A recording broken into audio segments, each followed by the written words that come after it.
Bakit ka nakikipag-away sa kanya? Oo. Ha? Kasi po ano? Bakit? Aray ko. Aray ko po. Talaga. Yung asawa niya po kaya. Bakit? Ano yung asawa niya? Bakit? Sagutin mo yung tanong ko. Bakit? Eh gusto ka sa asawa niya? Wala naman po. Gusto ko lang po mahalin yung asawa niya. Gusto mo mahalin niya ang asawa niya o mahalin mo? Hindi po promise pangako po. Ano niya po yung Panginoon. Hindi po ako masama. Hindi naman kita sinasabing masama. Sinasabi ko lang po yung totoo eh. May gusto ka sa asawa niya? Wala po promise. Nangangako pa ako sa Diyos. Nangangako ka. Opo. Ilang taon ka na? 15 anyos? 35 po. Sinabi mo kanina 15 years old ka. Liba nasalog ka ng katawan niya? Ako ba yung pinagluloko mo? Ikaw na nga nagsabing 15 years old ka. Hindi ko po kadulo. Huwag ka na magmamaing-maing, ha? Opo. Uulitin ko ang sinabi ko sa'yo. Huwag mo na akong linlangin. Nasa loob ka ng katawan niya. Naintindihan mo? Opo, opo. Ha? Opo. Umayos ka sa buong katawan niya. Umalis ka, tanggalin mo muna yung sakit lahat sa kanya bago tayo mag-away. Sinabi mo na kanina 15 years old ka. May crush ka sa asawa niya. Ha? Nagsisinungaling ka pang patay ka eh. Ha? Alam mo, ang mga patay, umiibig sa taong buhay. Huwag kayong iibig, naintindihan mo? Hindi po talaga po promise po. Ha? Alam po yan ng Panginoon. Huwag mong banggitin ang aking ama na nagsisinungaling ang iyong kaluluwa sa loob ng katawan ng taong ito. Naintindihan mo? Opo. Anong pangalan nito? Arlene. Maria Lynn. Huwag kang papasok sa kanyang isipan at kaluluwa. Naintindihan mo? Ikaw patay, nakipag-usap ka na na maayos sa akin kanina. Nagsisinungaling ka pa. Saan ka nakatira? Sa loob ng bahay nila o dito sa loob ng tindahan o doon? Saan? Sa shop. Doon ka sa shop nakatira? Yung totoo. Dito. Saan ka taga nakatira? Dito po. Sa shop o sa tindahan? Dito. Saan ka nakatira? Dito? Sa loob ng bahay? Opo. Ano ka, maligno ano? Tao ka ba hindi? Tao. Tao ka? Opo. Sinungaling ka. Sige, tanggal. Huwag mong papakalaman yan. Ha? Kita mo, kanina sabi niya 15 years old daw siya. Yung asawa niya may crush daw siya sa asawa nito. Naiinis daw siya kasi ano sabi niya kanina te? Merong umahanga siya doon sa asawa nito, di ba? Tapos ngayon nagbabago kasi may nakasanib diyan. Hindi ko siya mapuwersa masyado kasi alam ko nandiyan sa loob ng katawan. Huwag ka na babalik diyan, patay, naintindihan mo? Opo. Saan ka nakatira? Doon sa shop? Doon sa lugar na pinag-insensuhan ko? O dito ka nakatira sa loob ng bahay nito may insensuhan pa lang? Ayun po si Jesus. Dito ka taga nakatira? Matagal ka na rito? Opo. Nakikipag-usap ako bilang instrumento ng Diyos, ha? Opo. Ngayon, pinapahintulutan ka ng aking ama na pumasok ng maayos sa buong katawan nitong babaeng to. Naintindihan mo? Opo. Ikaw, matagal ka na nakatira dito. Ikaw ba yung patay doon kanina nakita ko? Opo. Doon sa kandila? Opo. Yung mahabang buhok? Opo. Yung mahabang panga? Matagal ka na patay? Sino yun naman yung lalaki kanina na sumabay doon sa pagdarasal ko? Kilala mo ba yon? Wala. Pero dito rin siya namatay? Opo. Kaya manahimik ka na, ha? Opo. Sabi siya, bata pa yung namatay. Matagal na kayo dito nakatira sa bahay nito? Opo. Wala pa po nakatira dito. Wala pa nakatira dito? Opo. Wala pa nakatira dito, nandito na kayo? Opo. Nailibing ba kayo? Dito lang po. Eh, ba't nagsisinungaling ka pa kanina? Ba't tayo mo pa umamin? Akala mo naman, papakawalan kita sa loob ng katawan niya. Nagkamali ka, di ba? Kanina pa kita tinitingnan sa loob ng katawan nito. Itong taong nito kanina, pagpasok ko pa lang dito, nakita ko na siya kakaiba. Pero hindi ko siya pinapansin kasi kararating ko lang. Kaya, alam mo naman tatawagin kita kanina, alam ko tatawagin ko yung taong nananakit dito. Bakit sumanib ka sa kanya? Anong dahilan? Bakit gusto mo? Anong dahilan? Bigyan mo ko ng magandang dahilan para bibigyan kita. Para po matulungan niyo po po. Di ba ba't dapat sinabi mo agad, ako po ito, manong manggagamot, etc. Tulungan niyo po kami kasi sumanib lang po ko rito para makipag-usap ako ng maayos, di ba? Hindi na kita sinasaktan. Huwag ka nang gagamit-gamit pa ng asawa niya, naintindihan mo? Opo. Nagsisinungaling ka ba eh, naintindihan mo? Opo. Alam ko dito ka nakatira. Kasi lumabas kandila yun. Hindi magsisinungaling ang kandila ng aking ama dahil yun ay binigay niya sa akin. Kaya alam ko kung sino mga nakatira dito. Ilan ang maligno nakatira dito? Yung totoo. Opo. Ilan? 4? Ito po. 4 sila. Saan nakatira bawat isang sulok ng bahay dito? Doon po sa taas, 2. Sa saban. Isa sa banyo. Opo. Tapos saan pa isa? Doon po sa kusina. Ano yung nakatira sa kusina?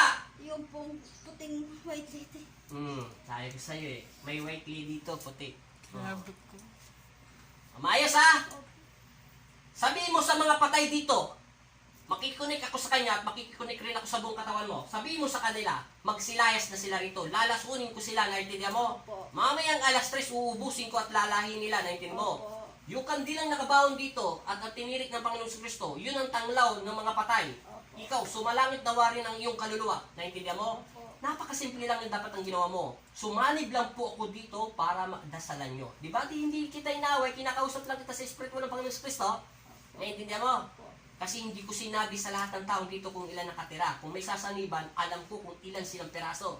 Dahil ako lang ang nakakalang yun, dahil yun ay biyat lang ng Panginoon. Huwag ka nang gagamit-gamit pa ng mga dahilan, ha? Opo. Sabihin mo sa mga maligno rito, sabihin mo sa lingwahe nyo, naintindihan mo? Opo. Nang lumayas na sila rito. Opo. Sino ang nanunumpa sa buong bahay nito? Matagal ka na rito. Paano siya nagkakasakit? Yun, yung babae yun. Sinasaliban po siya. Nino! Yung pundo sa van. Yung yan, turo mo, yan.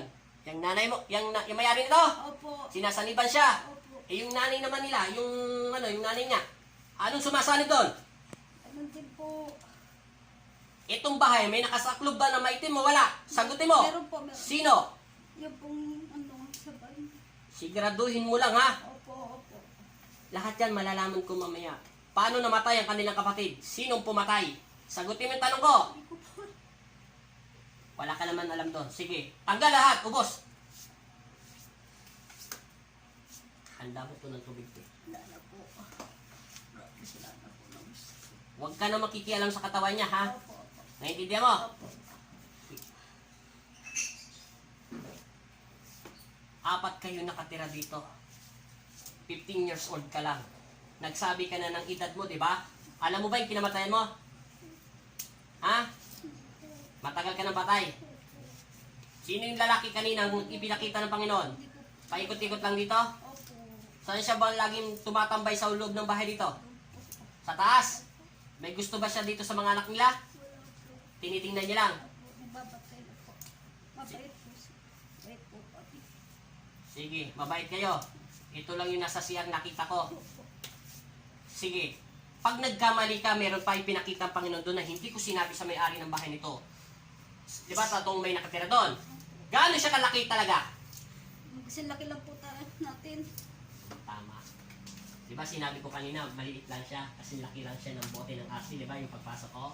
Very good. Kaalam ko, nagsisinungaling kang patay kay. Mamaya, isapagdarasal ko ang yung pangalawa, ang kaluluwa mo, naintindihan mo? Tawagin mo lahat ng patay, lahat ng kandilang yan, yan ang tanglaw niya dito. Sumabay kayo, pag inensensuhan na to, akit na kayo. Ha? Wala ka nang papasok dito, ha? Huminto mo yung kamay niya.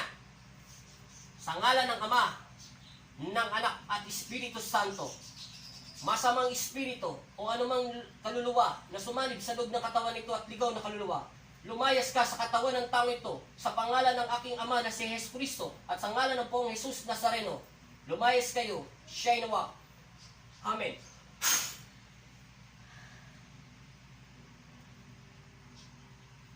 Bakit meron ako dyan? Anong meron? Ito po. Ano po yan? Wala yun. Huwag pansinin yan. Akin ang kamay mo. Pumantay na yung daliri niya. So, tingnan mo yung daliri mo, ha? Pinakita ko sa iyo, ha? Guhit, guhit, guhit, guhit. Di ba kanina mahaba to? Naalala mo? Di ba ganyan niya kahaba? Yung daliri niya. Ngayon, di ba ganyan, sabi ko, laki. Ganyan pa nga yun eh. Ganyan, sabi ko, laki ng agwat. O ngayon, papantay ulit natin. Eksakto sa guhit, eksakto sa guhit, eksakto sa guhit, eksakto sa taas, eksakto sa taas, eksakto sa taas, eksakto sa guhit. O. Okay. Pabago-bago kasi siya nasa loob ng katawan mo. 15 years old ka pa lang ba? Hindi po. Ilan taon ka na? 35. Eh, sabi mo, 15 anyos ka pa lang. Okay na po. Hindi, teka lang. Ilang minutes na? 9 po. 9 pa. Time set it. Ano mo? Wala akong sinabi sa inyo kung gaano kataas. Yung isa lang sinabi ko, ha? Minsan hindi ko pwedeng sabihin sa inyo ang lahat nakikita ko. Mamaya may sumanib sa isa, gayahin niya lang yung sinasabi ko. Ano pangalan mo? Maria Lynn po. Maria Lynn. Kami sa subok na kapangyarihan na makapagpagod. Kami sa kamalapit na sa mga espiritu.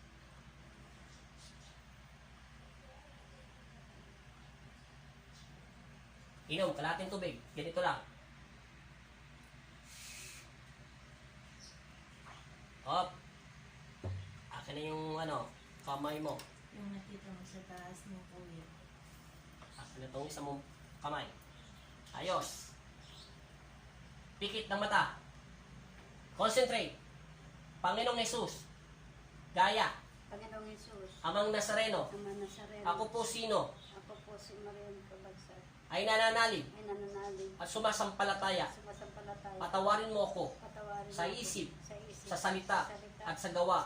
Sa lahat ng nagawa kong kasalanan. lahat ng nagawa. Ayaw ko na pong, ang ibig sabihin nito, ayaw ko na pong saluhin ang lahat ng sakit ng aking pamilya. Ayaw ko na po sa doon ng sakit na bunga ko pamilya. Ama, maawa po kayo. Ama, maawa po kayo. Tulungan niyo po ako. Tulungan niyo po ako. Sa pangalan ni Yesu Kristo, Sa pangalan ni Yesu Cristo. magbabago ako Magbabago. at magbabalik loob. Magbabayad loob. Tulungan mo ako Tulungan mo ako makalayo makalayo sa kadiliman. sa kadiliman. Sa pangalan ng aking Ama Sa pangalan ng aking Ama na si Yesu Kristo. na si Yesu Cristo. At sa ngalan ng poong At sa amin ng poong Jesus Jesus Nazareno. Nazareno. Amen. Amen. In Jesus' name, In Jesus' name. Amen. Pagpagpa. Uminit to? May bumababa lamig? Wala. Meron po. Saan? Dito? Pagpag. Sabi mo in Jesus' name. In Jesus' Hindi name. yan. Pagpag mo yung paa mo. In Jesus' name. Sige. Amen. Meron pa? Wala na. Wala na po. Dilat. Ilan taon ka na talaga? 35 po. 1985 po ako. Ano pangalan mo? Marilyn. Eh, ba't sinabi mo patay ka? Tinatanong kita, ba't mo sinabing patay ka? Tumingin ka muna sa akin, huwag mo pakialaman yung masakit mo mamaya na yan. Ba't sinabi mo patay ka? Walang nagsabi. Anong meron nagsabi? Napatay po. May nagsasabi sa utak mo na patay siya. Ako. Hindi siya makapasok kasi meron, nakatayo na kasi ako ng kandila. Kaso pinahimin niya ako ng paindol sa Panginoon para malaman ko kung ilan talaga nakatira dito. Kasi pag may kandila na, di ba sinabi ko sa inyo kanina, te, pag walang makakapasok dito, pag meron nakapasok, hindi siya makakalabas. Lalasunin na sila eh. Eh, pinahintulutan ng Panginoon. Sabi mo kasi kanina, 15 years old ka lang. Nagsinungaling pa siya. Inaagaw niya na nga, may gusto daw siya sa asawa mo. Parang pinag-aaway ka nila. Ngayon, inisip ko, babae ka ba? Baka inisip ko, kasi kinukulang ka. Yung pala, nagsabi na siya ng totoo. Dito siya nakatira. Lahat naman ng sinabi ng Panginoon sa akin, tama. Pero hindi ko sumataklayin na 15 years old pa lang siya kasi kalkulado ko lang sa edad niya, 18, 19 hanggang 20, di ba?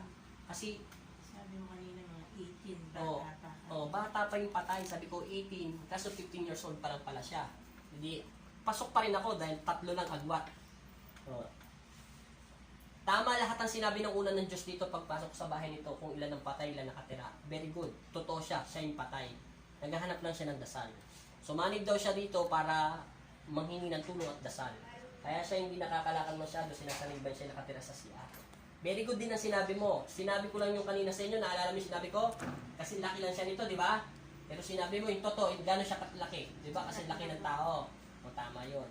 Alam ko na yung mga sakit sa inyo. Ano pakiramdam mo ngayon? Sa paa mo. Di ba yun ang masakit ng paa mo? Okay na. Lakad ka. Kung matakot, laminis na. 13. O, 30 na pala. Tadyak mo yung paa mo. Masakit, hindi. Okay na po. Wala na. Yung mata mo. Okay na po. Yung daliri mo, pantay-pantay na yun, ha? Opo. O, pikit. Yuko. Amen. Ano masasabi mo sa Panginoon? Magaling po. Siyempre, magaling. Ano masasabi mo? Salamat. Salamat Panginoon. Ito lang po ang pinag. Okay, thank you na. Salamat. Pinagkakatiluan namin.